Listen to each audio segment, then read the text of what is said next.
السلام عليكم حبيباتي، مرحبا بكم في قناة كاريبيو.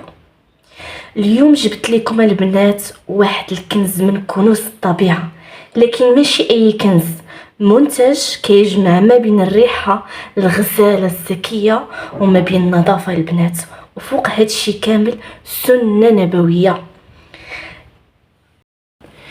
كيف كتلاحظوا البنات، المسك الاسود اللي تنقدموه راه فيه انواع كثيره البنات، منهم هذا النوع ديال المسك هذا الدوزيام كاليتي كيكون على هذا الشكل التالي.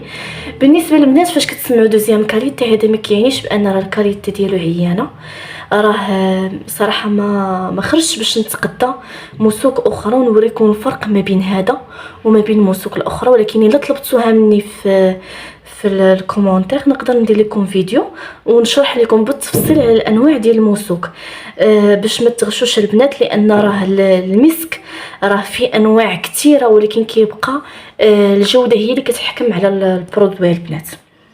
كاين هذا كيف ما كتلاحظوا راه ثقيل البنات، راه ما خفيفش، والريحه ديالو ما شاء الله راه غير كتفتحيه كتضرب فيك ديك الريحه ديالو ما شاء الله، واهم حاجه راه كيبقى لساعات طويله بزاف. اما بالنسبه للبروميير كاليتي اللي هو غني عن التعريف كيبقى ديال النخبه العود، بالنسبه للبنات راه بجوجهم مستوردين من الديار السعوديه، كيجي على هذا الشكل التالي النخبه العود. شوفوا اللمعان البنات، شوفوا الكحوليه البنات، باش كتعرفوا السيره كتكون فيه ديجا اللوغو ديالهم مطبوع هنايا، ماشي غير محطوط، كيكون مطبوع. ها الاسم ديالهم البنات، شوفوا الكحوليه ما شاء الله تبارك الرحمن البنات، غزال. بالنسبه للعشاق العود فانا كنصحهم بالنخبه العود او العربيه العود. بالنسبه للعربيه العود انا كنجيبها سور كوموند، لان كتكون الثمن ديالها يعني اكثر من النخبه العود، داكشي علاش كنجيبها سور كوموند. اما بالنسبه للنخبه العود فانا كذلك كنجيبها حسب الطلب ديال الكليان، والحمد لله يعني ما عمرني ما تحاشمت مع شي حد وعطيته شي برودوي ويعني عطاه شي كوموند سلبي.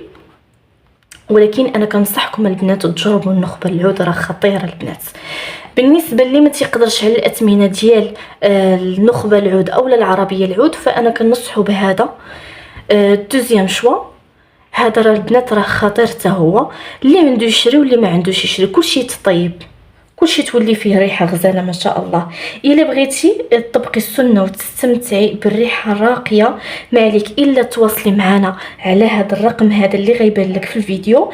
كنشكركم بزاف البنات على المتابعه، وما تنسوش اكيد الاشتراك وتفعيل الجرس باش يوصلكم كل جديد من كاريبيو.